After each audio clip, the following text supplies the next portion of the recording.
మెజారిటీతో నవీన్ యాదవ్ అక్కడ గెలుపును సొంతం చేసుకున్నారు. విజువల్స్ మీరు చూస్తున్నారు. ఇప్పటికే కాంగ్రెస్ రాష్ట్ర వ్యాప్తంగా కాంగ్రెస్ శ్రేణులు సంబరాల్లో మునిగిపోయాయని చెప్పుకోవాలి. మీరు చూస్తున్నారు ఏకంగా. ఓకే, మీరు చూడొచ్చు కాంగ్రెస్ కి సంబంధించిన కీలక నేతలందరూ కూడా వాళ్ళు డాన్సులు వేస్తున్న సందర్భం. ఇటు టపాసులు కాలుస్తూ బాణాసంచా పేలుస్తూ వాళ్ళు సంబరాలు చేసుకుంటున్నారు. సో ఆ విజువల్స్ మీరు చూస్తున్నారు. గాంధీ భవన్ ఒక్కసారిగా హోరెత్తిపోతోంది బాణాసంచా పేలులతో. ఇన్ఫాక్ట్ బాణాసంచా పేలుస్తూ వాళ్ళు సంబరాలు చేసుకుంటున్న నేపథ్యం. సో ఒక్కసారి ఇక్కడ ఇదే అంశానికి సంబంధించి కొద్దిసేపటి క్రితం బీఆర్ఎస్ అభ్యర్థి మాగంటి సునీత చేసిన కమెంట్స్ పై let me take the comments from Congress నుంచి తెలుసుకుందాం. కాంగ్రెస్ మీ మీద మరి ముఖ్యంగా రౌడీయిజం చేశారు, గూండాయిజం చేశారు, అలాగే రిగ్గింగ్ చేశారు. ఇది మీ గెలుపు కాదు, ప్రజాస్వామ్యంలో అప్రజాస్వామికం. చాలా ఏమంటారు, ఒక హార్డ్ కోర్ భాష ఇక్కడ మనకి వినిపించింది, పదాలు ఇక్కడ వినిపిస్తున్నాయి. సో దానికన్నా ముందు ఫస్ట్ మీ అందరికీ కూడా కంగ్రాచులేషన్ తెలియజేస్తున్నాను. సో మా తమ్ముడి తరపున నేను చిన్న స్వీట్ అన్న తీసుకోండి, మీరే ఫస్ట్, మీకు కూడా కంగ్రాట్స్, బాగా కష్టపడ్డారు. ఓకే, బీఆర్ఎస్ తీసుకోండి, మీరు కూడా తీసుకోండి. కంటిన్యూ చేద్దాం. ఇది ఓకే, కాంగ్రెస్ నుంచి బీజేపీ తీసుకుంటే చూద్దాం. స్వీట్ తీసుకోనా? అరే మన బీసీ బిడ్డ గెలిచినాడు, స్వీట్ తీసుకోండి. సో అల్టిమేట్ గా మాగంటి సునీత గారు మాట్లాడినటువంటి మాటలు అసలు ఆమె ఒరిజినల్ క్యారెక్టర్ అది. వాళ్ళ ఇంటి వాళ్ళు మనం మాట్లాడితే ఏం చెప్పారు, ఈమె పుణ్యాన 170 మంది డ్రైవర్లు మారినారని చెప్పినారు. వాళ్ళ అత్తగారు బయటకు వచ్చి ఏం స్టేట్మెంట్ ఇచ్చినారో మనం చూసినాం. నేను ఆడదానిని, నన్ను ఓడగొట్టినారు, నన్ను ప్రజాస్వామికం అనే పదం మాట్లాడడానికి కూడా వాళ్ళకి నైతిక హక్కు లేదు, వాళ్ళకి కానీ వాళ్ళ పార్టీకి కానీ. ఎందుకంటే డెమోక్రసీని అంత కూలీ చేశారు, ప్రతిపక్షం ఈ రాష్ట్రంలో లేకుండా చేస్తున్నారు. సో ఇవాళ ఆమె మాట్లాడేటువంటి మాటలు, ఒక ఆడబిడ్డను మాట్లాడేటప్పుడు నీకన్నా ముందు నీ భర్తను పెళ్లి చేసుకుని డైవర్స్ కాకుండా ఉన్నటువంటి ఆ ఆడబిడ్డ గుర్తు రాలేదని అడుగుతున్నాను. ఆ కుటుంబంలో ఉన్న పుట్టిన పిల్లలు రోడ్డెక్కి నేను ఆయన పిల్లలేమే అని చెప్పుకునే దౌర్భాగ్య పరిస్థితి ఏ బిడ్డ కన్నా వస్తుందా, ఏ కుటుంబానికన్నా వస్తుందా, ఎవరికన్నా వస్తుందా? ఇది common, human psychology, minimum common sense, humanity అది ఎక్కడన్నా ఉన్నదా మీకు అని అడుగుతున్నాను. నీకు నిజంగా రాజకీయ షోకు ఉంటే కనీసం పిలిచి కుటుంబ సభ్యులు చనిపోయినప్పుడు పిలిచి దగ్గర తీసుకొని చేసేది లేదా? కేటీఆర్ దాన్ని ఎంత రాజకీయం చేసారు ఇప్పుడు కనబడలేదా? ఆ కన్న తల్లి 92 సంవత్సరాల తల్లి రోడ్ ఎక్కి చెప్తే కానీ సమాజానికి తెలియలేకపోయింది. ఇది కదా తను మాట్లాడితే ఎవరైనా హర్షిస్తారా అండి? ఎస్, నువ్వు పోటీ చేసినావు, పని చేసినావు, ఓడిపోయినావు, ఇట్స్ గుడ్, ఓకే, గెలిపోవటం అనేది కామన్. కానీ ఆమె చెప్పినటువంటి మాటలు ఎట్లున్నాయంటే బీసీ బిడ్డలంటే రౌడీలు, గుండాలు, ఎంతమందిని చంపినాడు నవీన్ యాదవ్? ఎంతమందిని చంపినని అడుగుతున్నాను. నువ్వు ఎన్ని ఎఫ్ఐఆర్లు చేసినావు 10 సంవత్సరాల నుండి? ఎందుకు గుండాగిరిని తను ఎక్కడ రౌడీ షీటర్గా నువ్వు నమోదు చేసినావు చూపించినాకి? ఎందుకలా నోరు వారేసుకొని అబద్ధాలు మాట్లాడుతున్నారు పదే? బీసీలనంటే ఇక రౌడీజం చేస్తారు, గుండాయిజం చేస్తారు, వీళ్ళకి బతుకులేదని అనుకుంటున్నారా? మీలాక మేము కబ్జాలు చేయలేకపోయినాం అనుకుంటున్నారా? ఇదేనా మీరు చెప్పే స్టేట్మెంట్? ఇదేనా మీరు మాట్లాడేదని అడుగుతున్నాను నేను ఆమెను. ఒక సాటి ఆడదానిగా నేను నిజంగానే భర్త చనిపోయినాడు కాబట్టి ఇంతో అంత సింపతి ఉంది అనుకున్నాను. కానీ ఆమె అహంకారము, ఆమె మాట్లాడే మాటలను బట్టే ప్రజలు ఎందుకు ఆమెను ఓడగొట్టినారో అర్థమైపోయింది ఈ సందర్భంలో. సో కేసీఆర్ గారు ఫోన్ చేసి నేనున్నాను, నువ్వు బాగా కష్టపడ్డావు, నైతిక విజయం మనదే అంటే ఏం నైతిక విజయం మీది? ఏం సాధించినారో, ఏం చేస్తున్న నైతిక విజయం అయింది మీది? మేమేం అన్యాయం చేస్తాం, ఏం అద్రగణం చేస్తాం సమాజానికి అని చెప్పేసి మా విజయం కాకుండా పోతుందని అడుగుతున్నాను నేను. సమాజంలో పార్టీలు తన యొక్క ఓటును అపీల్ చేసుకుంటారు, చేసిన పనిని చెప్పుకుంటారు. అది చేయాల్సింది వదిలేసి పూర్తిగా ఒక వ్యక్తి యొక్క క్యారెక్టర్ని మీరు పూర్తిగా దిగజారే విధంగా మాట్లాడినారు కాబట్టే తెలంగాణ ప్రజలు కర్రు కాల్చి వాత పెట్టింది మీకు అని చెప్తున్నాం. ఇక ముందు కూడా వచ్చే ఎన్నిక ఏదైనా సరే కాంగ్రెస్ అనేది గుర్తుపెట్టుకోండి. అది లోకల్ బాడీ అయినా, ఎమ్మెల్సీ అయినా, ఏది జరిగినా కూడా కాంగ్రెస్ అనేది గుర్తుపెట్టుకోండి. ముఖ్యమంత్రి రేవంత్ రెడ్డి గారి నాయకత్వంలో 100% కాంగ్రెస్ పార్టీ ఇంకింత బలపడుతుంది, ఇంకిన్ని విజయాలు సాధిస్తుందని ఈ సందర్భంగా మరోసారి గుర్తు చేస్తున్నాను. కాబట్టి మాగంటి సునీత గారు ఆమె ఎంత నోరు కంట్రోల్లో పెట్టుకుంటే అంత బాగుంటుంది. స్థానికులు మాత్రమే ఈ రాష్ట్రంలో ఉండాలి అని చెప్పిండు నీ నాయకుడు అడుగు ఒక్కసారి. ఈ ప్రాంతం వాడే ఈ ప్రాంతాన్ని పాలించాలని చెప్పిండు కేసీఆర్. అది అడుగుపోయి చెప్తాడు ఏం చేసినాడో ఇవ్వాలని చెప్పేసి. అంటే మీకు టికెట్ ఇచ్చి మిమ్మల్ని భరించి మేము చేసినందుకు ఈ స్టేట్మెంట్ అక్కడ అడుగుతున్నాం. మేము ఎట్లా రౌడీలమైనాం, మేము ఎట్లా అప్రజాస్మికమైనామని చెప్పాలా? ఇప్పుడు ఉత్తగానే వేయడం కాదు, పరువు నష్ట దావా వేస్తాం అమ్మ మీద. పదే మాట్లాడితే ఏదో పొలిటికల్ కోణంలో మాట్లాడాలని అనుకున్నాం, రిజల్ట్ వచ్చిన తర్వాత కూడా అదే స్టేట్మెంట్ ఇస్తామని ఏమనాలి? కాబట్టి సునీత గారు ఒక ఉమెన్గా నువ్వు పొలిటికల్ గా ఎదగాలనుకుంటే ఎదుగు, కాదనట్లే. కానీ ఇలాంటి రకమైన స్టేట్మెంట్ చేస్తే ఊరుకునే ప్రసక్తి లేదు. ఫస్ట్ ఆఫ్ ఆల్ మరొకసారి జూబ్లీహిల్స్ ప్రజలందరికీ కూడా పేరు పేరున ఓటు వేసిన మహాశయులందరికీ కూడా చేతులు జోడించి కృతజ్ఞతలు తెలియజేస్తున్నాను. బీసీ నాయకుని నవీన్ యాదవ్ను గెలిపించినందుకు. కంటిన్యూ చేద్దాం. శ్రీనివాస్ గారు, ఇక్కడ ఈ అంశానికి సంబంధించి మీ కమెంట్స్ అండి. ఎందుకంటే ఇక్కడ యాజ్ బీజేపీగా అఫ్కోర్స్ ఈ క్వశ్చన్ అడగడానికి కాస్త టఫ్గా అనిపించవచ్చు. సునీతను కాకుండా బీఆర్ఎస్ ఇంకొక వ్యక్తిని ఎవరైనా అక్కడ క్యాండిడేట్గా పెట్టుంటే ఏమైనా రిజల్ట్స్లో మార్పు ఉండేదా? దానికన్నా ముందు బీహార్ లో చాలా అత్యధిక మెజార్టీతో గెలిచినందుకు స్వీట్ ఇవ్వండి. కాంగ్రెస్ స్వీట్ ని అందరికి పనిచేస్తారు. మళ్ళీ బ్యాక్ టు వీక్ కాంగ్రెస్ వాళ్ళు ఇస్తే బీజేపీ తీసుకోవాలి, బీజేపీ ఇస్తే మేము తీసుకోవాలా? మరి చెప్పండి. అయితే ఇక్కడ వ్యక్తిగతం అనవసరం. సరే, వారి యొక్క పర్సనల్ లైఫ్ ఏం జరిగింది అనేది పదే పదే ఎన్నికలు అయిపోయిన తర్వాత ఎందుకు ఓటమి చెందిన వారి గెలుపుకు కారణాలు ఏంటి విశ్లేషించుకొని రాజకీయంగా హుందాగా ఉంటే సరిపోతుంది. డెఫినెట్గా కొంత మేరకు అనర్థాలు అయితే జరిగినాయి. ఎన్నికల కమిషన్ ముందు కూడా లేదా ప్రభుత్వాలు కూడా కొంత యాక్షన్ తీసుకోవాల్సినటువంటి అవసరం ఉంది. ముఖ్యంగా ఈ ఓటుకు నోటు ఏదైతే పంపిణీ జరిగిందో దాన్ని అరికట్టాల్సినటువంటి అవసరం ఉంది. ఇది ఎందుకు జరుగుతుందంటే ప్రజల్లో విద్యని ఇవ్వకపోవడం వల్ల, సరి అయిన వైద్యం లేకపోవడం వల్ల, బీదరికంతో కొట్టుమిట్టాడుతున్నందువల్ల ఈ ఓట్లన్నా వస్తే కనీసం కొంత మేరకు డబ్బులు వస్తాయనే విషయం మీరు చూసినారు. అపార్ట్మెంట్లలో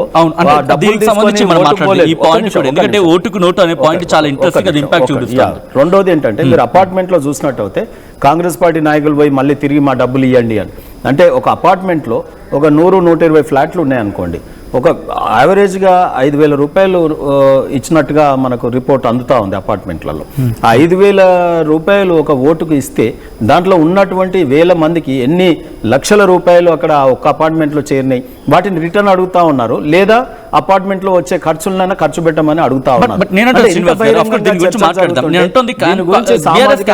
మీద మనం మీడియా గానీ మనము గానీ బాధించాల్సినటువంటి అవసరం, దీని గురించి చర్చ జరగాల్సిందే. బట్ నేను అంటుంది ఏంటంటే సునీత కాకుండా బీఆర్ఎస్ ఇంకొక వ్యక్తిని ఎవరైనా క్యాండిడేట్ గా పెట్టి ఉంటుంటే వాళ్ళ విజయావకాశాలను మెరుగుపడి ఉండేవి కదండి. మీరు మళ్ళా పప్పులో కాలేస్తున్నారు. కేటీఆర్ గారే ఇక్కడ పోటీ అండి. సునీత పాపం ఆమె ఎప్పుడు కూడా గోపీనాథ్ గారి వైఫ్ గా ఎప్పుడు రాజకీయాలలో గానీ చారిటీలో గానీ రాలేదు కదా. ఒక్క సింపతి అనే ఎలిమెంట్ ద్వారా వారి వైఫ్ కి టికెట్ ఇచ్చినారు. ఇప్పుడు సింపతి అనేది వర్కౌట్ అవ్వట్లేదు. కంటోన్మెంట్ లో కానీ ఇక్కడ కానీ చూసినాం, రామలింగారెడ్డిది చూసినాం, మనము దుబ్బాకలో ఇక్కడ చూస్తా ఉన్నాం. ఇప్పుడు వెనకటి రాజుల కాలం కాదండి. ఎవరన్నా రాజు చచ్చిపోతే ఆయన భార్య లేకపోతే మైనర్ ఉన్న ఆ కింగ్ ప్రిన్స్ అని చెప్పి కూర్చోబెట్టడాలు అవి జరగవు. ఇక్కడ మైనర్స్ ని ప్రచారం చేయించాడు కేటీఆర్ గారు, తను ప్రచారం చేసింది. అయినా కేటీఆర్ గారు మొత్తం రంగుల రాట్నం చూపించి అమెరికా లాంటి ప్రచారాలు కూడా చేసినారు. కానీ ఆయన నేనేం తప్పు పడతానంటే, పాపం ఆడబిడ్డని తీసుకొచ్చినారు, ఏదో ఎమ్మెల్సీయో ఇంకోటో ఇవ్వకుండా. వారికి ఉన్న 20-29 సీట్లకు ఒక ఎమ్మెల్సీ ఎప్పుడోసారి వస్తుంది. ఏదన్నా అటువంటి పదవి ఇవ్వకుండా ఆమెను ఎన్నికల్లో నేరుగా దించేసి లాస్ట్కు తీసుకొచ్చి యుద్ధ కాలంలో నీకు 9 తారీఖు నుంచి 11 తారీఖు దాకా గయబ్, వాళ్ళ కార్యకర్తలు గయబ్. ఇది ఉత్తర కుమారుడి ప్రగల్భాల్లాగా కేటీఆర్ గారు వచ్చినారు, ప్రగల్భాలు పలికినారు, యుద్ధ వాతావరణం నుంచి ఎస్కేప్ అయినారు. సో అది ఆమె మూల్యం చెల్లించాల్సి వచ్చింది. రెండోది ఏంటంటే మైనార్టీ కంప్లీట్గా బీఆర్ఎస్ పార్టీ నుండి కాంగ్రెస్ వైపు షిఫ్ట్ అయింది. అది ఈజీగా కనిపిస్తుంది. దాన్ని మనం పరిగణలోకి తీసుకోవాల్సినటువంటి అవసరం ఉంది. ఎంత లేదన్నా 20-30 వేల ఓట్లు అక్కడ ట్రాన్స్ఫర్ అయితే కూడా 20,000 మెజారిటీ వచ్చింది. సో అందుకనే ఆ గ్యాప్ క్లియర్గా మీకు మైనార్టీ ఎంఐఎం ఓటు బ్యాంక్ మాత్రము అక్కడ షిఫ్ట్ అయింది. కాబట్టి తర్వాత వాళ్ళు 2-3 పార్టీలు కలిసి పోటీ చేసినా ఆ మాత్రం మెజార్టీ. మాకు ఇంకొద్దిగా పోలింగ్ శాతం పెరుగుంటే మాత్రం డెఫినెట్ గా బీజేపీ పోయినసారి వచ్చినటువంటి 25,000 నిలుపుకునే వాళ్ళం. సో ఓటింగ్ పర్సెంటేజ్ బట్టి మేము కూడా తగ్గిపోయినాం. సో డెఫినెట్ గా ఇంకోటి ఏంటంటే, గతంలో మాకు చరిత్ర లేదు. అంటే వాళ్ళు అరే పెన్షన్ ఇచ్చే కదా ఆయన, లేకపోతే కళ్యాణ లక్ష్మి ఇచ్చే కదా, సీఎంఆర్ వాళ్ళ ఇళ్లకి వెళ్ళి ఇచ్చినట్టే చెప్పుకున్నారు ప్రచారంలో, ఓట్లు కూడా ఇచ్చినారు. కాబట్టి అటువంటి నిరుత్సాహం ఇప్పుడు కాంగ్రెస్ పార్టీ చేయలేదు అనుకోండి. ఆమెకు 70,000 ఓట్లు వచ్చినాయంటే బీఆర్ఎస్కి, గతంలో ఇప్పుడు కాంగ్రెస్ పార్టీ ఫెయిల్యూర్స్ కొంతమేరకు ఉండొచ్చు. అది పెన్షన్ రావట్లేదనో, లేకపోతే ఇవన్నీ స్కీమ్స్, వెల్ఫేర్ స్కీమ్స్ రావట్లేదనో. కానీ ప్రజలు విశ్లేషించుకునే రోజు వస్తుంది. రేపు జనరల్ ఎలక్షన్స్లో తెలంగాణ రాష్ట్రంలో జరగబోయే జనరల్ ఎలక్షన్స్ ఏదైతే ఉంటుందో ఒక వాతావరణం అయితే క్రియేట్ అవుతుంది. మేము నమ్ముతా ఉన్నాం. నెక్స్ట్ బీజేపీ రాంది ఎక్కడండి ఈ దేశంలో? 2, ఒకటి కర్ణాటక, ఒకటి తెలంగాణ.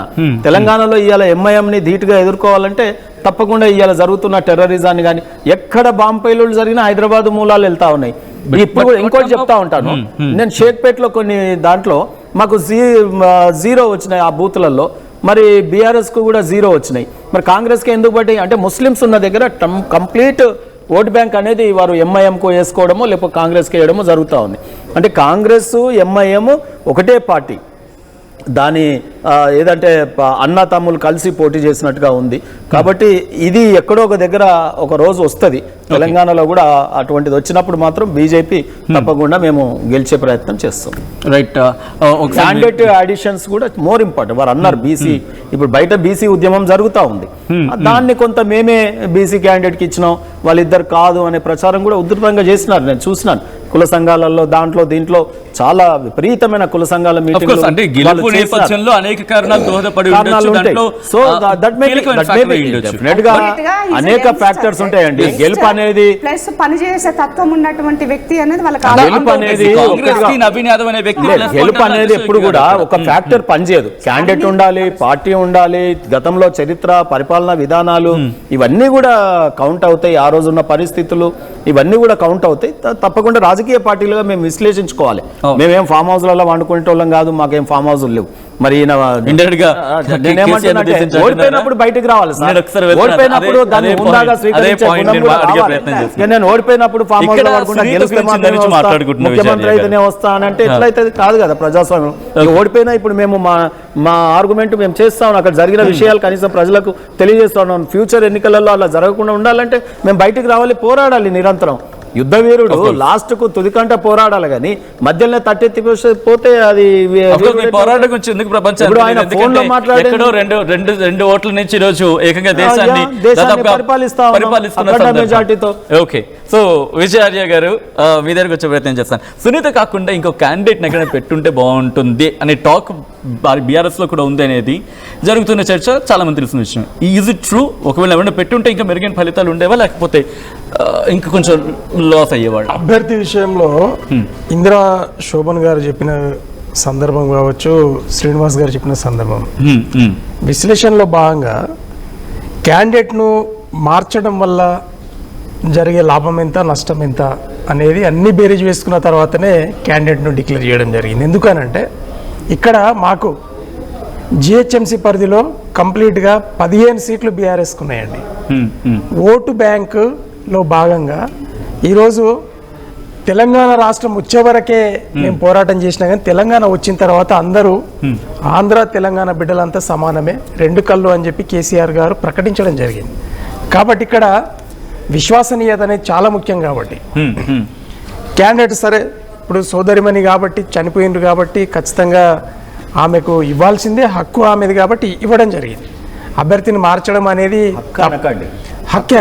రాజ్యాంగం కాన్స్టిట్యూషన్ ప్రకారంగా మాట్లాడకుండా ధర్మంగా కూడా మాట్లాడితే ఏంటి అని అంటే సాంప్రదాయంగానే అనుకోండి. సరే ఆమెకి ఇచ్చాం, ఇస్తే ఎన్ని మెలికలు పెట్టిరండి. ఇది కాంగ్రెస్ వాళ్ళు ఎట్టెట్లా మాట్లాడిరండి. కనీసం ఆమె ఏడిస్తే కూడా అవన్నీ డమ్మీ ఏడుపులండ్రి. అంటే ఎవరైనా స్త్రీని అట్లా అవమానించవచ్చా? రెండవది ఇప్పుడు మా ఇందిరా గారు మాట్లాడుతూ ఉన్నారు. సరే సరే, ఏడుపు ద్వారా ఓట్లు దండుకునే ప్రయత్నం చెయ్యకండి. మీరు ఏం చేశారో చెప్పుకొని చనిపోయి ఏడిస్తే కూడా దానికి ఒక ఓటింగ్ చేయడం అనేది కరెక్ట్ కాదు. ఇప్పుడు మాట్లాడిన దానికి సమాధానం ఇందిరా గారు ఇచ్చారు. అంటే నేను ఏమంటున్నా అంటే టిటేటాట్గా మాట్లాడుకునే కంటే వాస్తవాలు మాట్లాడుకోవడంలో తప్పేం లేదు. రాజకీయ పార్టీలు ఉన్నాయి, ప్రజల కోసం అందరి కోసం ఉన్నాయి. కాబట్టి మొట్టమొదటి ఏంటంటే చిన్న శ్రీశైలం యాదవ్ గారికి అలాగే నవీన్ యాదవ్ గారికి ఇద్దరికి కూడా తండ్రి కొడుకులకు బీఆర్ఎస్ పార్టీ తరఫున గెలిచినందుకు గాను ప్రత్యేకమైన శుభాకాంక్షలు తెలియజేస్తూ ఉన్నాం. కాంగ్రెస్ పార్టీ కూడా రేవంత్ రెడ్డి గారికి కూడా పార్టీ తరఫున శుభాకాంక్షలు తెలియజేస్తున్నాం. దాంట్లో కష్టపడ్డటువంటి ఇందిరా శోభన్ గారికి కూడా మేము కూడా ప్రత్యేకంగా శుభాకాంక్షలు తెలియజేస్తూ ఉన్నాం. ఇకపోతే ఇక స్వీట్స్ వంచే విషయంలో కాంగ్రెస్ లౌకికవాది కాబట్టి మేము లౌకికవాదులం కాబట్టి భావం ఒకటి కాబట్టి స్వీట్ తింటాం. కానీ మా శ్రీనివాసాన్ని ఇవ్వండి అక్కడ గెలిచిందని బుల్డోజర్ పరిపాలనలో ఈరోజు మొత్తం కంప్యూటరిజంలో హ్యాక్ చేసి గెలిచిరు మీరు. ఈ స్వీట్ మేము ఎట్లా తింటామండి? మీ భావం వేరు, మా భావం. ఇప్పుడు టెర్రరిజం అన్నారు. ముస్లిం టెర్రరిస్ట్లా, క్రిస్టియన్లు టెర్రరిస్ట్లా, మైనారిటీస్ అందరు టెర్రరిస్ట్లా. అసలు టెర్రరిజం ఏంది అని అంటే బ్రాహ్మణిజం అని టెర్రరిజం. ఇప్పుడు terrorism- this is perfect. So ఇక్కడ నుంచి కాదు కదా, విజయ్ క్షేత్రి గారు జూబ్లీ హిల్స్ కి కన్ఫర్మ్ అయ్యే ప్రయత్నం చేద్దాం. జూబ్లీ హిల్స్ కి కన్ఫర్మ్ అయ్యే ప్రయత్నం చేద్దాం. 2014 నుండి ఇప్పటి వరకు జరిగిన భారతదేశంలో జూబ్లీ హిల్స్ కి కన్ఫర్మ్ అవుతాం. సరిహద్దులలో జరిగినటువంటి మొత్తం అసాసినేషన్స్ అండి. రైట్, అంటే ఆ డిస్కషన్ వచ్చినప్పుడు ఆ పాయింట్ తీసుకుందాం. ఆ డిస్కషన్స్ వచ్చినప్పుడు ఆలోచన విధానం తోటి ఆర్మీ బలైతుంది అక్కడ సరిహద్దులలో. సైనికులు కన్ఫైన్ అవుతాం, దానికి సంబంధించి డీటెయిల్ గా మాట్లాడతాం. సంబంధించి మైనారిటీలు భారతీయ జనతా పార్టీ వల్ల బలవుతా ఉన్నారు. I think Telangana TPCC react అవుతుంది. ఐ థింక్ టీపీసీసీ రియాక్షన్ వస్తుంది. If possible go to TPCC reaction. TPCC react అవుతున్నట్టు మహిళా నేతలు రియాక్ట్ అవుతున్నారు. If possible get across to that. మరి కాసేపట్లో టీపీసీసీ రియాక్షన్ కూడా చూసే ప్రయత్నం చేద్దాం. So okay, right, TPCC react అవుతుంది. టీపీసీసీ రియాక్షన్ చూద్దాం. లేకుండా రౌడీ సీట్ ఉందని ప్రచారం చేశాడు కేటీఆర్. అదేవిధంగా రౌడీ అని అనడం ఏ విధంగా వాళ్ళు తట్టుకోలేకుండా మీ అందరినీ కూడా ఈరోజు టైర్ పంచర్ చేసి బీజేపీకి డిపాజిట్ లేకుండా చేశారు. సో మాట్లాడేటప్పుడు జాగ్రత్తగా నోరు దగ్గర పెట్టుకొని మాట్లాడాలి. ఏ విధంగా అయితే ప్రజల తీర్పు ఉందో వాళ్ళు నిర్ణేతలు కాబట్టి వాళ్ళ మధ్యలోకి వెళ్ళినప్పుడు తప్పుడు ప్రచారం చేస్తే సమయం వచ్చినప్పుడు ఈ విధంగా జవాబు చెప్తారు.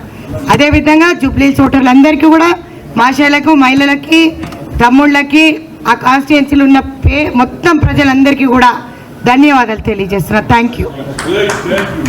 ఇదే కాంగ్రెస్ పార్టీ గిఫ్ట్, రేవంత్ అన్న గిఫ్ట్.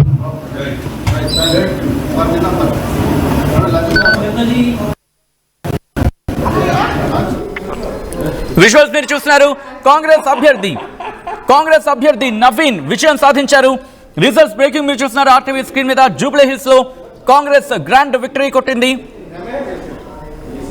కాంగ్రెస్ అభ్యర్థి నవీన్ యాదవ్ 24,658 ఓట్ల మెజారిటీతో విజయాన్ని సాధించారు. జూబ్లీ హిల్స్ లో కాంగ్రెస్ గ్రాండ్ విక్టరీ కొట్టిన విజువల్స్ ని మీరు చూస్తున్నారు. ఇప్పటికే కాంగ్రెస్ సంబరాల్లో మునిగిపోయింది. ఇటు మిఠాయిలు పంచుకుంటూ, బాణాసంచా పేల్చుకుంటూ, టపాసులు కాల్చుకుంటూ ఇటు సంబరాల్లో మునిగిపోయిన పరిస్థితి ఇటు కాంగ్రెస్ పార్టీకి సంబంధించి. ప్రస్తుతం బీఆర్ఎస్ అండ్ బీజేపీ ఇటు విశ్లేషించుకుంటున్నాయి తమ ఓటమికి కారణం ఏమై ఉండొచ్చు అనే అంశానికి సంబంధించి. కొద్దిసేపటి క్రితం మాగంటి సునీత రియాక్ట్ అయిన సందర్భం. మాగంటి సునీత రియాక్ట్ అవుతూ ఇది ప్రజాస్వామ్యంలో అప్రజాస్వామికం అంటూ కూడా చెప్పుకొచ్చారు మాగంటి సునీత. అలాగే నవంబర్ 11న ఇటు ఏం జరిగిందో చూశారు. మహిళపై ఇంత చేస్తారంటూ కూడా ప్రశ్నను సంధించారు. ఇఫ్ పాసిబుల్ ఒక్కసారి మాగంటి సునీత రియాక్షన్ కూడా మళ్ళీ మీకు చూపించే ప్రయత్నం చేస్తాను. రౌడీ రాజ్యంతో ఎన్నిక జరిగిందంటూ కూడా చెప్పుకొచ్చారు ఆమె. అలాగే ఇవాళ గట్టిగా ఎందుకు మాట్లాడానంటే ఆ రోజు నా కళ్ళ ముందు ఎటువంటి ఇష్యూస్ జరగలేదు, కానీ ఈ రోజు నా కళ్ళ ముందు ఇష్యూస్ జరిగాయి కాబట్టి నేను గట్టిగా మాట్లాడానంటూ కూడా చెప్పుకొచ్చారు ఆమె. చీరలపై కమెంట్స్ చేస్తున్నారు, ర్యాగింగ్ చేస్తున్నారు. ఇది గెలుపు కాదు, నైతికంగా తనదే గెలుపు అంటూ కూడా మాగంటి సునీత చెప్పుకొచ్చిన నేపథ్యం. అలాగే తన్నడం, గుద్దడం ఇదేనా మీకు తెలిసింది అంటూ కూడా ప్రశ్నను సంధిస్తున్నారు మాగంటి సునీత. దాంతోపాటు రిగ్గింగ్ చేయడం, రౌడీయిజం చేయడం, గూండాగిరి చేయడం ఇదే మీకు తెలిసింది అంటూ కూడా ఇటు పరోక్షంగా నవీన్ యాదవ్ని, అలాగే నవీన్ యాదవ్ కుటుంబాన్ని పరోక్షంగా విమర్శిస్తూ ఆమె చేసిన వాగ్బాణాలు, ఆమె చేసిన వ్యాఖ్యల ప్రస్తుతం ఆరోపణలు. మా ప్రతినిధి మధు అప్డేట్స్ అందించేందుకు ప్రస్తుతం లైవ్ లో కంటిన్యూ అవుతున్నారు. ఒకసారి నేను మధు దగ్గరికి వెళ్లే ప్రయత్నం చేస్తున్నాను. ప్రస్తుతం జూబ్లీ హిల్స్ నియోజకవర్గంలో ఉన్నారు మధు దగ్గరికి వెళ్లే ప్రయత్నం చేస్తాను. మధు, ప్రస్తుతం ఇటు కౌంటింగ్ స్టేషన్ దగ్గర ఎటువంటి వాతావరణం ఉంది? మాగంటి సునీత బయటకు వచ్చారు. బీఆర్ఎస్ పార్టీ అభ్యర్థి బయటికి వెళ్ళిపోయారు. సో ఆమె ఇది అడ్డదారిలో కాంగ్రెస్ పార్టీ గెలిచింది, రిగ్గింగ్ చేసి గెలవడం గెలుపే కాదంటూ లోపల మీడియాతో మాట్లాడారు మాగంటి సునీత. దాంతోపాటు నైతికంగా బీఆర్ఎస్ గెలిచిందంటూ ఆమె స్టేట్మెంట్ చేశారు. ఆడబిడ్డ పైన ఎంత చేయాలో అంత చేశారు అంటూ మాట్లాడారు. అప్రజాస్వామికంగా జూబ్లీస్ ఉప ఎన్నిక జరిగింది, రౌడీలతో భయపెట్టి ఓట్లు వేయించుకొని రౌడీ రాజ్యం మొదలైంది అంటూ ఆమె స్టేట్మెంట్ చేశారు. 4-5 పార్టీలు కలిసి గెలిచారు, ఇది గెలుపు కాదు, ప్రతి చోట రిగ్గింగ్ చేశారు కాబట్టి అన్ని రౌండ్స్లో కాంగ్రెస్ లీడ్ కనబరిచింది అంటూ మాగంటి సునీత మీడియాతో మాట్లాడుతూ స్టేట్మెంట్ చేశారు. దాంతోపాటు 3 నెలల నుంచి ఏం జరుగుతుందో అందరూ చూశారు. కేసీఆర్ ప్రచారం చేయకపోవడం వల్ల మేము ఓడిపోయామని అనుకోవడం లేదు అంటూ కూడా ఆమె స్టేట్మెంట్ చేశారు. అంటే కొంచెం చర్చ జరుగుతూ ఉంది, కేసీఆర్ రాకపోవడం మైనస్ ఏమైంది అనేటువంటిది. గోపీనాథ్ ఉన్నంతకాలం రౌడీలు అలుగులో దాక్కున్నారు, ఇప్పుడు బయటకు వచ్చి బిల్డప్లు ఇస్తూ ఉన్నారు. కౌంటింగ్ లోపల మా పైన ర్యాగింగ్ చేశారు, మేము కట్టుకున్న చీరల పైన ర్యాగింగ్ చేశారు జూబ్లీస్లో, అప్పుడే రౌడీయిజం మొదలైంది అంటూ మాగంటి సునీత మీడియాతో మాట్లాడుతూ స్టేట్మెంట్ చేశారు. సో ప్రస్తుతం ఆమె కొంచెం బయటకు వచ్చారు, బయట నుంచి బయలుదేరి వెళ్ళిపోయారు.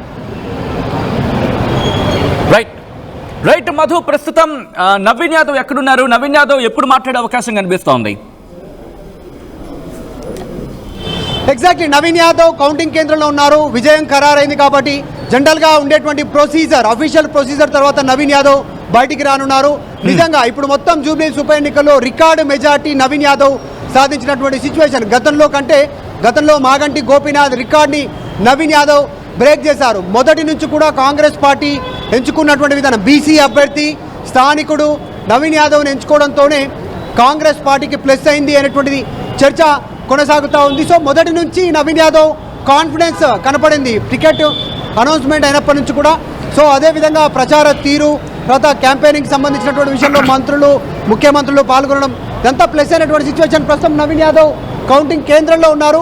కౌంటింగ్ కేంద్రం నుంచి కొద్దిసేపట్లో అఫీషియల్గా దానికి సంబంధించిన నియామక పత్రం ఏదైతే గెలుపు పత్రం ఏదైతే ఉంటుందో అధికారులు ఇచ్చేటువంటి ఆ పత్రంతో ఆయన బయటికి రానున్నట్టుగా తెలుస్తూ ఉంది. సో కొద్దిసేపట్లోనే ఆయన అఫీషియల్గా ముఖ్యమంత్రి రేవంత్ రెడ్డిని కలవనున్నట్టుగా తెలుస్తూ ఉంది. తర్వాత మంత్రులను కలిసి డైరెక్ట్గా పార్టీ ఆఫీస్కు రావడానికి ఆయన ఏర్పాట్లు చేసుకుంటున్నట్టుగా తెలుస్తూ ఉంది. చాలా రోజుల తర్వాత హైదరాబాద్లో ఇంత మెజార్టీతో కాంగ్రెస్ పార్టీ గెలిచినటువంటి తీరు పైన కాంగ్రెస్ పార్టీకి కాస్త జోష్ వచ్చినట్టుగా చర్చ ఉంది. కాబట్టి ఆయన ముఖ్యమంత్రి రేవంత్ రెడ్డిని కలిసి కృతజ్ఞత తెలుపుతారు. తర్వాత పార్టీ ఆఫీస్లో సంబరాల్లో పాల్గొననున్నట్టుగా తెలుస్తూ ఉంది. ఆల్ రైట్ మధు, ప్రస్తుతం ఇటు ముఖ్యమంత్రిని ఎప్పుడు కలవబోతున్నారు నవీన్ యాదవ్? ప్రస్తుతం కాంగ్రెస్ ఈ చర్చ జరుగుతోంది. ముఖ్యమంత్రి నివాసానికి వెళ్ళబోతున్నారా, లేకపోతే గాంధీ భవన్కి వెళ్ళబోతున్నారా? నవీన్ యాదవ్ షెడ్యూల్కి సంబంధించిన చర్చ జరుగుతోంది అక్కడ. తర్వాత డైరెక్ట్గా ముఖ్యమంత్రి రేవంత్ రెడ్డితో నవీన్ యాదవ్ భేటీ కానున్నారు. కృతజ్ఞతాపూర్వకంగా కలిసి అటు నుంచి ఆయన కలిసిన తర్వాత ఇంటికి వస్తారు, కుటుంబ సభ్యులతో మాట్లాడతారు. తర్వాత పార్టీ ఆఫీస్లో మీడియా సమావేశంలో ఆయన మాట్లాడేటువంటి సిచ్యువేషన్ ఉంది. సో ఇదంతా కాంగ్రెస్ పార్టీ వెర్షన్. కానీ బీఆర్ఎస్కి వస్తే BRS party working president BRS party ఆఫీస్కు చేరుకున్నారు. ఆయన ఎగ్జాక్ట్లీ మధ్యాహ్నం 2 గంటలకు పార్టీకి సంబంధించిన ముఖ్య నాయకులతో కలిసి మీడియా సమావేశం నిర్వహించనున్నారు. వచ్చిన రిజల్ట్ పైన BRS party working president exactly 2 గంటలకు ఆయన పార్టీ ఆఫీస్లో ఆయన దీనికి ఈ ఉప ఎన్నికకు సంబంధించినటువంటి ఫలితాలపైన జరిగిన తీరుపైన మీడియా ద్వారా ఆయన కేటీఆర్ మాట్లాడనున్నట్టుగా తెలుస్తూ ఉంది. ఇప్పటికే కొద్దిమంది నాయకులు మాట్లాడారు. సో మధ్యాహ్నం 2 గంటలకు వర్కింగ్ ప్రెసిడెంట్ కేటీఆర్ మాట్లాడనున్నారు. సో నవీన్ యాదవ్ కూడా ముఖ్యమంత్రి రేవంత్ రెడ్డిని కలిసిన తర్వాత మీడియా సమావేశం ఏర్పాటు చేయనున్నట్టుగా తెలుస్తూ ఉంది. ఇప్పటికే నవీన్ యాదవ్ కుటుంబ సభ్యులు మాట్లాడుతూ ఉన్నారు. వస్తున్నటువంటి రిజల్ట్ను, వచ్చినటువంటి మెజారిటీని ఉద్దేశించి మాట్లాడారు. సో నవీన్ యాదవ్ కూడా మీడియా సమావేశం నిర్వహించనున్నారు. మీడియా సమావేశం నిర్వహించకంటే ముందే ఆల్రెడీ యూసుఫ్ గూడకు సంబంధించినటువంటి స్టేడియం లోపలే ఆయన మాట్లాడి బయటకు వస్తారు. ఇక్కడ నుంచి నేరుగా ముఖ్యమంత్రి రేవంత్ రెడ్డిని కలవడానికి వెళ్ళినట్టుగా తెలుస్తోంది. రైట్ ఒక్కసారి అక్కడ ఆయన కలవడానికి, ఎందుకంటే ఆయనకు సంబంధించిన కార్యకర్తలు, అటు కాంగ్రెస్ కార్యకర్తలు కావచ్చు, ఆయన సన్నిహితులు కావచ్చు, ఆయన స్నేహితులు కావచ్చు, పెద్ద ఎత్తున ఇప్పుడు జూబ్లీహిల్స్ కి సంబంధించి మరి ముఖ్యంగా కోట్ల విజయభాస్కర్ రెడ్డి స్టేడియంకి చేరుకుంటే ప్రస్తుతం అక్కడ కోలాహలం ఎలా ఉంది? ఎవరెవరు అక్కడికి చేరుకోవడం జరుగుతోంది మధు? ఎగ్జాక్ట్లీ కాంగ్రెస్ సంబంధించినటువంటి క్యాడర్ ఇక్కడికి రీచ్ అయింది. చూస్తూ ఉన్నాం పెద్ద ఎత్తున వీళ్ళంతా కూడా. అంటే నవీన్ యాదవ్ బయటకు వస్తే చూద్దామని, విజ్ చేద్దామని, కలుద్దామని వీళ్ళంతా ఇక్కడికి వచ్చినటువంటి విజువల్స్ చూడొచ్చు. కొద్దిసేపట్లో నవీన్ యాదవ్ బయటికి రానున్నారు. ఆయన గెలిచినటువంటి పత్రం తీసుకొని, దానికి సంబంధించినటువంటి డాక్యుమెంట్ తీసుకొని బయటకు వస్తారు. సో అంతా ఈగర్లీ కాంగ్రెస్ పార్టీకి సంబంధించిన క్యాడర్ వెయిట్ చేస్తూ ఉన్నారు. నవీన్ యాదవ్ బయటకు వస్తే విష్ చేద్దాం, కలుద్దాం అనేటువంటిది. సో విజువల్స్ చూస్తూ ఉన్నాం. కొద్దిసేపట్లో నవీన్ యాదవ్ బయటకు వచ్చేటువంటి సిచ్యువేషన్ ఉంది. ఆల్రెడీ బీజేపీ, బీఆర్ఎస్ అభ్యర్థులు ఇద్దరూ బయటకు వెళ్ళిపోయారు. సో ప్రస్తుతం నవీన్ యాదవ్ గెలిచినటువంటి అభ్యర్థి ఆయన కొద్దిసేపట్లోనే బయటికి రానున్నట్టుగా తెలుస్తోంది. రైట్, ఒకసారి విజువల్స్ చూపించే ప్రయత్నం చేస్తుంది ఆర్టీవీ. ప్రస్తుతం అక్కడ ఎటువంటి కోలాహలం ఉంది? నవీన్ యాదవ్ కి సంబంధించిన స్నేహితులు, కార్యకర్తలు, మరి ముఖ్యంగా కాంగ్రెస్ కార్యకర్తలు వాళ్ళంతా కూడా ప్రస్తుతం కోట్ల విజయభాస్కర్ రెడ్డి స్టేడియం కి చేరుకుంటున్నారు. చేరుకొని ఎప్పుడు బయటకు వస్తాడా, మన నవీన్ అన్న ఎప్పుడు బయటకు వస్తాడని చెప్పి క్యాడర్ అంతా వెయిట్ చేస్తోంది. అక్కడ మన నవీన్ అన్న బయటకు వస్తే సంబరాల్లో మునిగిపోవాలి అంటూ కూడా అక్కడ క్యాడర్, మరి ముఖ్యంగా కాంగ్రెస్ కి సంబంధించిన క్యాడర్, నవీన్ యాదవ్ కి సంబంధించిన సన్నిహితులు కావచ్చు, లేకపోతే తన సొంత క్యాడర్ కావచ్చు, వెయిట్ చేస్తున్న సందర్భం విజువల్స్ మీరు చూస్తున్నారు. ప్రస్తుతం అదే మీరు చూడొచ్చు, విహెచ్ ప్రస్తుతం డాన్స్ చేస్తున్నారు. ఆయన డాన్స్ చేస్తూ సంబరాలు చేసుకుంటున్న నేపథ్యం. జూబ్లీ హిల్స్ ని అంత ప్రతిష్టాత్మకంగా తీసుకున్నాయి ప్రతి పార్టీలు. మరి ముఖ్యంగా ఇటు కాంగ్రెస్ కు సంబంధించి ఏకంగా ముఖ్యమంత్రి రంగంలోకి దిగి అన్ని సార్లు ప్రచారం చేస్తున్న నేపథ్యం. దీంతో పాటు ఇటు బీఆర్ఎస్ కి సంబంధించి ఏకంగా ఆ పార్టీకి సంబంధించిన వర్కింగ్ ప్రెసిడెంట్ కేటీఆర్ స్వయంగా ఆ బాధ్యతను తీసుకొని అక్కడ రంగంలోకి దిగి క్యాంపెయిన్ చేస్తున్న నేపథ్యం. ఇక భాజపాకి సంబంధించి అంటే భారతీయ జనతా పార్టీకి సంబంధించి మాట్లాడుకునే క్రమంలో భారతీయ జనతా పార్టీకి నుంచి ఏకంగా కేంద్ర మంత్రులే రంగంలోకి దిగి కేంద్ర మంత్రులే స్వయంగా ప్రచారం చేస్తున్న నేపథ్యం. అటువంటి ఉత్కంఠను పెంచింది హై వోల్టేజ్ డ్రామాకు తెరపడింది. ఈ దాదాపుగా 2-3 నెలల పాటు సాగిన ఈ ఒక హై వోల్టేజ్ డ్రామా సినిమా ఇప్పుడు ఆఖరి ఘట్టానికి చేరుకుంది. మరికొద్ది సేపట్లో కాంగ్రెస్ అభ్యర్థి నవీన్ యాదవ్ అఫీషియల్ గా ఆ డాక్యుమెంటేషన్ పూర్తి చేసిన తర్వాత ఆయన బయటికి రాబోతున్నారు. జూబ్లీ హిల్స్ నియోజకవర్గానికి సంబంధించి మరికొద్ది రోజుల్లోని జూబ్లీ హిల్స్ ఎమ్మెల్యే అభ్యర్థిగా నవీన్ యాదవ్ అనే నేను ఆయన ప్రమాణ స్వీకారం చేయబోతున్నారు. దీనికోసం, ఈ ఘట్టం కోసం, ఈ రోజుల కోసం కాంగ్రెస్ పార్టీ, మరీ ముఖ్యంగా నవీన్ యాదవ్ దాదాపుగా ఐ థింక్ ఒక 10-15 ఏళ్ల నుంచి ఎదురు చూస్తున్న సందర్భం. సో ఈ క్రమంలో మాగంటి గోపీనాథ్ మరణంతో వచ్చిన జూబ్లీ హిల్స్ ఉప ఎన్నికలు మాగంటి సునీత బీఆర్ఎస్ నుంచి పోటీ చేసినప్పటికీ కూడా 2వ స్థానానికి మాత్రమే పరిమితమైన సందర్భం. బీఆర్ఎస్ 2వ స్థానానికి పరిమితమైంది. కాంగ్రెస్ విజయ ఢంకా మోగించింది. మామూలుగా కొట్టల ఏకంగా భారీ మెజారిటీతో ఇటు జూబ్లీ హిల్స్ లో కాంగ్రెస్ పార్టీ గ్రాండ్ విక్టరీ కొట్టింది. మా ప్రతినిధులు మధు, పెట్రీషియా, శిల్ప, శ్రీధర్, పవన్ అందరూ కూడా గ్రౌండ్ లో ఉన్నారు. గ్రౌండ్ లో updates and at the same time ఎక్కడ ఎటువంటి హ్యాపెనింగ్స్ ఉన్నాయి లైవ్ అప్డేట్స్ అందించేందుకు power packed team, youngsters power packed team సిద్ధంగా ఉంది. అందరికన్నా ముందుగా, అందరికన్నా వేగంగా, అందరికన్నా ఖచ్చితత్వంతో సమాచారం మీ ముందు ఉంచుతుందని చెప్పి ఆర్టీవీ మీకు ఎప్పుడో మాట ఇచ్చింది. ఆ మాటకు కట్టుబడింది కాబట్టి కావలసి ఒక్కసారి చెక్ చేసుకోండి. అందరికన్నా ముందుగా రిజల్ట్స్ ని మీ ముందు ప్రయత్నం చేసింది. అందరికన్నా వేగంగా, అందరికన్నా ఖచ్చితత్వంతో మా అనాలిసిస్ కావచ్చు, మా విశ్లేషణ కావచ్చు మీ ముందు ప్రయత్నం చేసింది. మరి ముఖ్యంగా మీకు ఎప్పుడో చెప్పింది, ఇన్ఫాక్ట్ కాంగ్రెస్ పార్టీకి సంబంధించి విజయం సాధించబోతోందని చెప్పి ఆర్టీవీ ముందుగా చెప్పింది. ఆర్టీవీ చెప్పుకుంటూ వచ్చింది. మరి ముఖ్యంగా ఎటువంటి పల్స్ ఉంది. దాదాపుగా 10,000 ఓట్ల మెజారిటీ కావచ్చు, అంతకు పైన సాధించిన ఆశ్చర్యపడవలసిన అవసరం లేదని చెప్పి ఈ రోజు గ్రౌండ్ లో అదే రెప్లికేట్ అయింది. గ్రౌండ్ లో ఇటు ఓటరు నాడిని ఆర్టీవీ ఒడిసి పట్టింది. మరి ముఖ్యంగా ఎటువంటి తారతమ్యాలు లేకుండా ఇటు ఓటర్ పల్స్ తెలుసుకొని ఆ ఓటర్ పల్స్ బట్టి మీ ముందు ప్రయత్నం చేస్తుంది. ఎటువంటి అంశాలని అక్కడ ఓటర్ ప్రస్తావించడం జరుగుతోంది. వాళ్ళ నుంచి అభిప్రాయాలేంటి, ఆ అభిప్రాయాలని విశ్లేషించి ఆ విశ్లేషణతో మీ ముందుంచి ఎక్కడ ఎటువంటి డిఫరెన్సియేషన్స్ లేకుండా ఓటర్ ఏం చెప్తున్నాడు అనేది తిరిగి దాదాపుగా డివిజన్స్ అన్నిట్లో ఒక విధంగా చెప్పాలంటే ప్రతి ఓటర్ని దాదాపుగా కలిసే ప్రయత్నం చేశాం. వాళ్ళ నాడిని ఒడిసి పట్టే ప్రయత్నం చేశాం. వాళ్ళ నాడిని తెలుసుకునే ప్రయత్నం చేశాం. తెలుసుకొని మీ ముందు ప్రయత్నం చేశాం. ఆ విజువల్స్ చూపించాం, ఆ స్టోరీలను చూపించాం, గ్రౌండ్ లెవెల్ ఉన్న కష్టాలను చూపించాం. మొత్తంగా ఇటు జూబ్లీ హిల్స్ నియోజకవర్గ ప్రజలు ఏమనుకుంటున్నారు, ఏం జరుగుతోంది, ఆ రిజల్ట్స్ ఎలా ఉండే అవకాశం ఉంది, ఇవన్నీ కూడా పాయింట్ టు పాయింట్ సొల్యూషన్ కి సంబంధించి ప్రజలు ఎటువంటి సొల్యూషన్ కోరుకుంటున్నారు, అక్కడ ఉన్న సమస్య ఏంటి, దానికి సొల్యూషన్ ఏంటి, మరి ముఖ్యంగా వాళ్ళ నేత నుంచి వాళ్ళు ఏం కోరుకుంటున్నారు. మేరా నేతా సే ముझे क्या चाहिए, ఇది జూబ్లీ హిల్స్ నియోజకవర్గ ప్రజలు కోరుకున్న మాట. ఆ అంశాలను కూడా మేము ముందు ప్రయత్నం చేస్తాం. ఇటు BRS working president KTR react అవుతున్నారు. ఒకసారి ఆ రియాక్షన్ చూద్దాం. నమస్కారాలు. శ్రీమతి మాగంటి సునీత గోపీనాథ్ గారు అభ్యర్థి కొత్తదైనప్పటికీ, వారికి ఇదివరకు రాజకీయ అనుభవం లేకపోయినప్పటికీ వారు కూడా నిజంగా చాలా కష్టపడ్డారు. చాలా పెద్ద ఎత్తున వారు కూడా మరి పోరాటం కూడా చేసినారు. చివరి రోజు మరి ఏ రకంగా వారు పోరాడినారో మీరు అందరూ కూడా చూశారు.